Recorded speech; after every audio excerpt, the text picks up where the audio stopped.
கும்பராசி அன்பர்களே, இன்று சந்திரன் உங்கள் ராசிக்கு 8ஆம் இடத்திலே இருக்கின்றார்.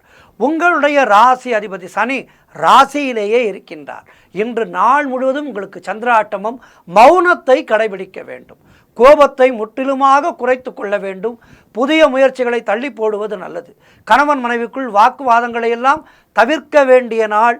வெளியூர் பிரயாணங்களை தவிர்க்க வேண்டிய நாள். சென்றுதான் தீர வேண்டும் என்றால் விநாயகப் பெருமானுக்கு ஒரு அருகம்புல் மாலை வாங்கி சாற்றி நெய் தீபம் ஏற்றி வைத்துவிட்டு விநாயகப் பெருமானே உடன் வருவாயாக என்று அவனை பிரார்த்தித்து கொண்டு உங்களுடைய பிரயாணத்தை தொடங்குங்கள். அதேபோல் பணிச்சுமை அதிகமாக இருக்கும். குலதெய்வ வழிபாடு வெற்றியை தரும். வீண் வாக்குவாதங்களை எல்லாம் தவிர்க்க வேண்டிய நாள். செய்தொழிலிலே புதிய முதலீடுகளை தவிர்க்க வேண்டிய நாள். புதிய முயற்சிகளை முற்றிலுமாக தவிர்க்க வேண்டிய நாள். அலுவலகத்திலே வேலை பளு அதிகமாக இருக்கும். கோர்ட் கேஸ் போன்ற பிரச்சனைகளிலே இன்றைய நாளிலே ஈடுபடக்கூடாது. தேவையில்லாத அலைச்சலும் மன உளைச்சலும் உண்டாகும். வீண் பயத்தை தவிர்க்க வேண்டிய நாள்.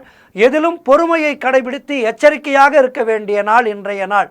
ஆகவே இன்றைய நாளிலே என்ன செய்ய வேண்டும்? மகாலட்சுமி தாயாரை வணங்குங்கள். அபிராமி அந்தாதி பாராயணம் செய்யுங்கள். கோளறு பதிகம் பாராயணம் செய்யுங்கள். ராம நாமத்தை சொல்லுங்கள், எழுதுங்கள். முடிந்தால் ஆஞ்சநேய பகவானை தரிசனம் செய்யுங்கள். வெண்ணெய் காப்பு சாற்றுங்கள். வாழ்த்துக்கள்.